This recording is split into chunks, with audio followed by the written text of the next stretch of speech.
Yeah, it's Rocket Fist! Woo! Hello, viewers of the internet.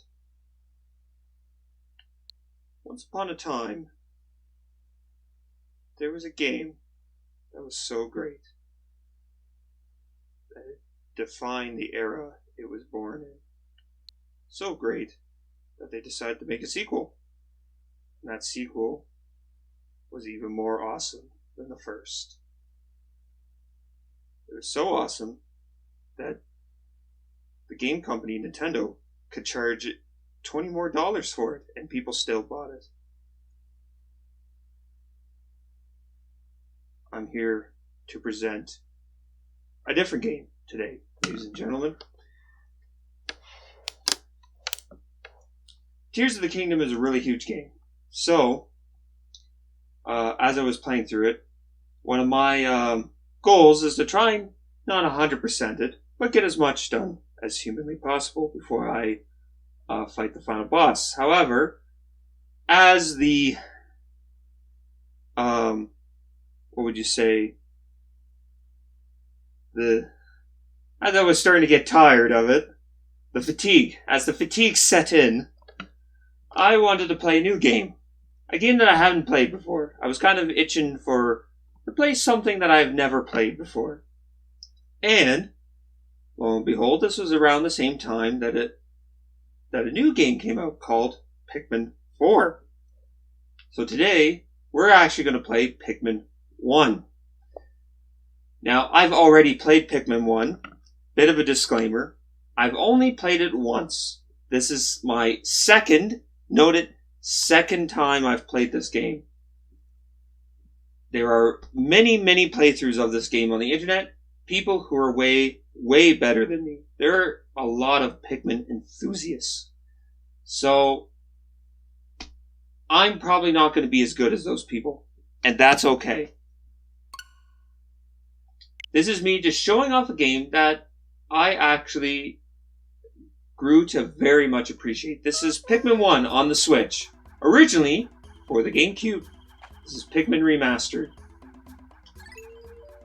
So as you can see, my first attempt, I beat this in 24 days. You have 30 in-game days to beat the game. That is a thing we're going to get into when we get into it.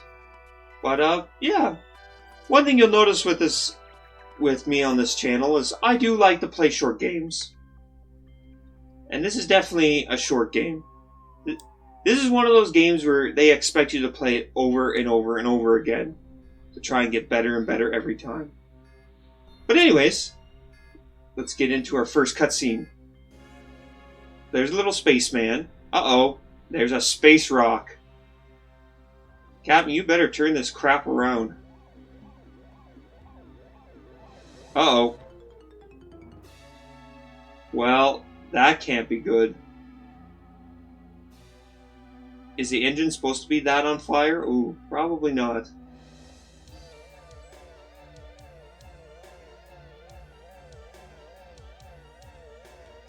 Well, that's not good.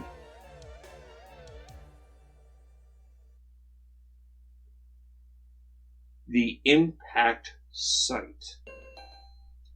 This is Pikmin. We are controlling this little man named Olimar.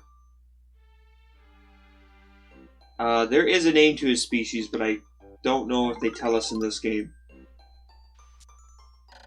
My name is Captain Olimar. While traveling through space, my ship was struck by a meteor. I must have blacked out, and I awoke on the surface of a weird planet. With so many parts lost, the skeletal hull of my beloved dolphin is a painful sight. The engine is gone. I'm stranded. To make matters worse, my atmosphere sensors indicate the planet's environment contains high levels of poisonous oxygen. My life support systems can function for only 30 days. If I can't repair the dolphin by then, no, better not to think about it. I must find the missing ship parts. Well, here we are. We're little Olimar. We're a little guy stranded on a planet with no hopes of survival. We got a whistle button, some sort of button, which is not an attack. So yeah, we are what you would say Le Screwed. There's a box, there's flowers. The camera is really far in. You can tell I've only played this once. I'm already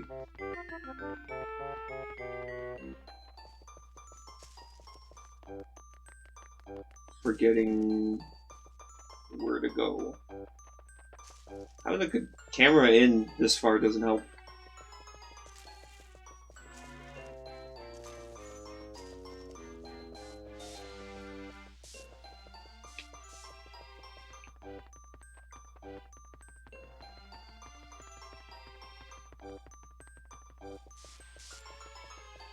Let's see, do we go over this way?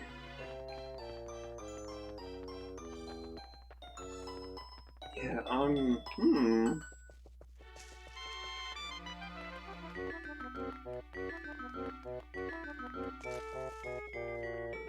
Okay, well this is kind of embarrassing. I'm already stuck. Oh, I'm going around the stupid thing. Okay, well, we're off to a good start.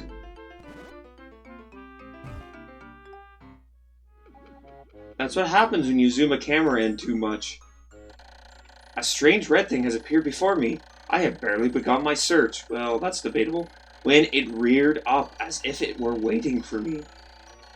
It then dropped a single seed. What is it? Is it alive? Is it a machine? It resembles a vegetable on my home planet that we call an onion. I shall call this an onion too. We're a little space explorer. We discovered a new thing. Oh yeah, we gotta wait. Oh, and then we hit the A button. What the heck is that? We better take a stick and beat it within an inch of its life. Extraordinary! When I plucked the sprout, it turned out to be a living creature, not a plant. Picking it has done no visible damage. It just stands there staring at me. Its shape is similar to the Pick brand carrots I love so much. I believe I shall call it a Pikmin. Here I am stranded on a toxic planet, fighting to survive, and yet I'm intrigued. I must research this fascinating creature, and shall grab it and throw it with A, and I shall call it to my side with B. Perhaps it will react to pressing X, or moving the R stick while holding L as well. The following controls appear to allow me several viewpoints. ZL snap camera behind Olimar, R's rotate camera, ZR zoom, R stick up and down, is change perspective. I must survive. I need to familiarize myself with these controls and my surroundings. Okay, so this is the first day. We will be introduced later to a timer, but this is kind of a tutorial they want to teach us. So A throws your Pikmin wherever your control is, wherever your target is, I should say. This is a resource management slash troops management game. Astonishing, the onion sown more seeds. The small red pellet the Pikmin harvested after cutting down a flower appears to be some type of food that can produce more Pikmin. The onion seems to be a sort of incubator. Needless to say, I must study this strange life form more.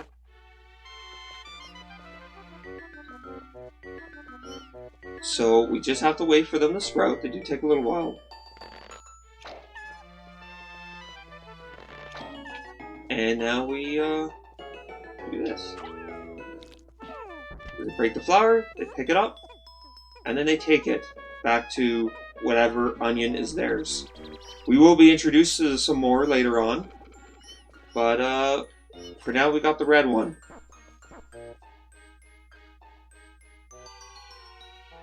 And we just wait. We wait. So yeah, this this game, this game is not the first game of its kind, a resource management kind of game, but it's like, to me, it's a really, really interesting, I can see why people love this game so much. It's a really, really interesting take on it. I know there's some members of Rocket Fist Gaming are huge into these games, like Chris with Baldur's Gate is a sort of army management kind of game. Well, I'm sorry, Chris, but what you were playing was absolute baby. This is the hardcore stuff right here. and I'm partly joking, but this game can actually get pretty like serious. I can see many kids like this is, it's a GameCube game. It was made for kids. And its simplistic design does show that, as we'll see. Because, in the end, we're only going to have 3 types of Pikmin. But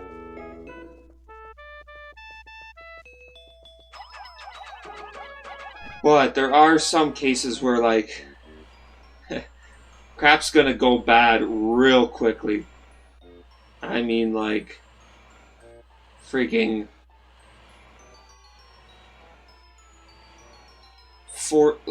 literally 50 Pikmin die at the same time.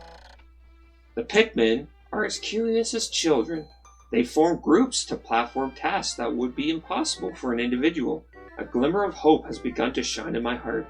If I can make use of their skills, perhaps I can fix my ship. I shall sum up all I have learned of the Pikmin conduct. Approach and hold A to pick sprouts. Press A to grab Pikmin. Release to throw. Press B to call them. X to dismiss. Move R while holding L to command and control the group. Use ZL or up, down, left, right on R, sorry. I just confused myself. To control the perspective. I shall record this in my computer and access it with plus. Yeah, so... the plus menu is just kind of a management screen. Minus is our I guess they're both pauses. Okay, so here's another mechanic. When they're kind of white colored, that means they're not really under control right now. If I want to control them, I can go touch them or I hit B. Tapping B will just make a little circle like that if you just want to command a few, but holding it will do a big one. Now, here's our first part. I believe it's the engine. If you walk up to it, he'll give a little dialogue on it. Amazing! There's no mistaking it. My ship's engine rests before my very eyes. By a stroke of pure luck, I've already stumbled upon the most important piece of my damaged craft. Fate has smiled upon me, but how will I get it back to the dolphin? Now we have to... So yeah, it will show how many Pikmin we need. We need 20, but we only have 10. So they're not going to be able to pick it up. So what we got to do is get more pellets.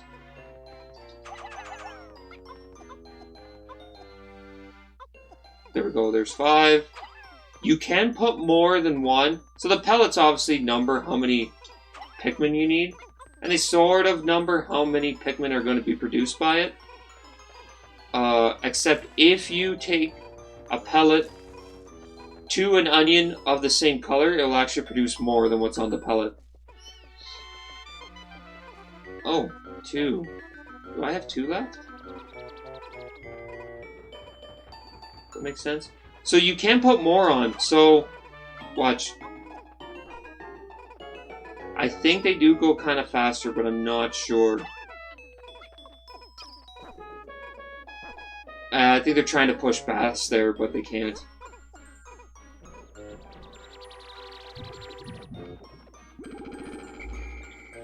So, I don't know if they're going to start doing this mechanic yet. We'll wait till they all sprout up, and then we'll pick them. Okay, later they're going to explain that if you leave them in the ground a little longer... Oh, hold on. When many Pikmin seeds sprout at once, I find it rather tedious to pluck them from the ground individually. My wife always told me I was no good at routine tasks. Nice wife. I guess I will try to get it all done at once by holding A until I pick all the Pikmin from the ground. I've noticed that when I add Pikmin to my group... Sorry, that was a crack in my voice. Still kind of hitting maturity. Sorry about that. I've noticed that when I add Pikmin to my group, they become filled with excitement and flushed with bright color. At other times, they revert to a paler hue and give off a dim glow. Paying close attention to these differences is bound to help me distinguish between Pikmin.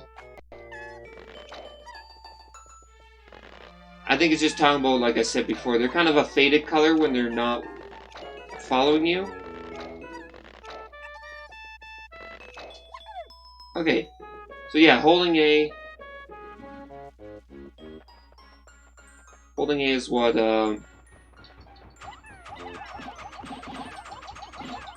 helps you pick them all at once. There we go. We actually have 21. So we got an extra one on there, which is okay because there's no time. The game's giving us time to kind of figure out how everything works, so we don't have to be too crazy on that.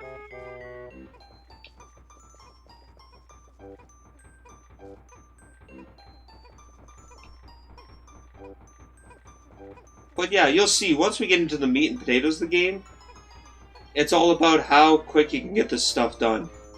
Commanding your troops, planning ahead, thinking about what Pikmin to take out. And we'll be introduced to some creatures as well that we have to fight off. You wouldn't think this planet is uninhabited, would you?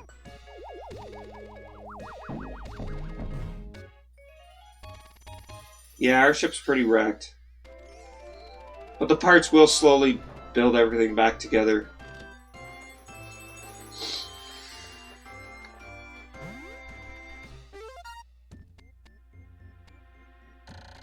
Oh, glorious! With the help of these Pikmin, I have taken a huge step back toward home.